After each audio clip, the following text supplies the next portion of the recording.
It's quite famous, but it's a funny one because people who are into the paranormal, no matter where they are in the country, have heard of Bunting Nook. It's kind of got that reputation.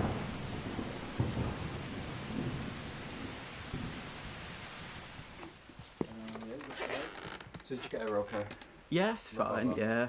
I'm Adrian Finney, I'm 39. I was a primary school teacher, but I'm kind of getting more into writing full time now. Ever since I was a little kid, I've just always had that fascination. There were a series of documentaries sort of in the late 80s and early 90s on TV with Michael Aspel. According to a recent survey, nearly half the people in this country believe in ghosts. And he kind of like, I remember just, you'd watch them over and over and over, like you'd VHS them and tape them. And there were a bunch of Osborne books as well, like Books of the Unknown. They had one on ghosts and one on UFOs. And just as a kid, I just ate that stuff up. I live about 5 minutes walk away, and I just thought, I'm just start researching and looking into what's on your doorstep, especially when it's got a reputation as one of England's most haunted roads. I'd like to believe, but I haven't seen that thing yet that's pushed me over. I think it's more getting a fascination in the paranormal. It's like you're searching for something you want to believe in. The story is what matters really, and how they get passed down from generation to generation. The old belief was the first soul buried in a graveyard would be anchored to that graveyard forever. They wouldn't be able to move on, but they'd be assigned the role of protector spirit. But because nobody wanted to deny a human soul going up to heaven, they used to breed dogs specifically for the purpose, like big vicious guard dogs, and then they'd sacrifice them when they laid the groundstones to the church, which I think probably a hangover from more pagan times. And there's been a few archaeological digs around Yorkshire that's found in these old churches that underneath the foundation stone have been skeletons of dogs. But so that's what I think's happening at Bunting Nook. It's a church grim, so it's kind of a protection spirit who protects the church, and sometimes he might appear to people who are a bit a bit immoral, shall we say, and scare them onto a better path.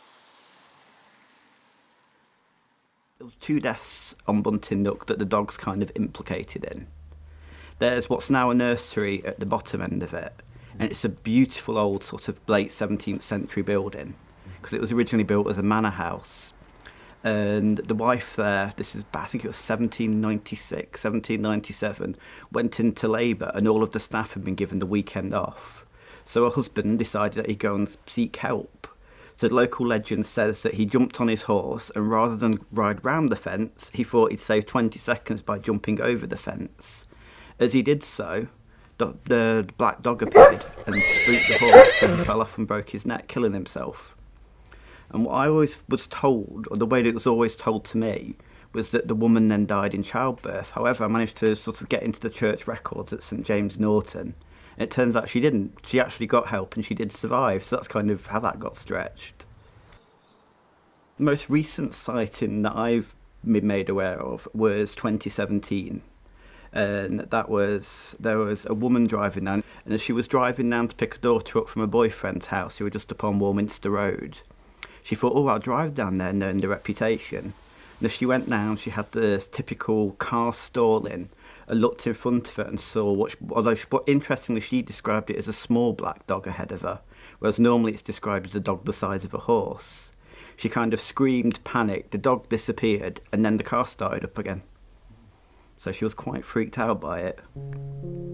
Yeah, I think when it comes to ghost stories, like I said about the matter of belief, in a way it doesn't matter if you believe or not, because the stories themselves are what's important. And because they're always dark tales, they're always a little bit of morality tales almost. Don't do bad things or bad things will happen. So perhaps it doesn't matter if they're true or not. What matters is the story.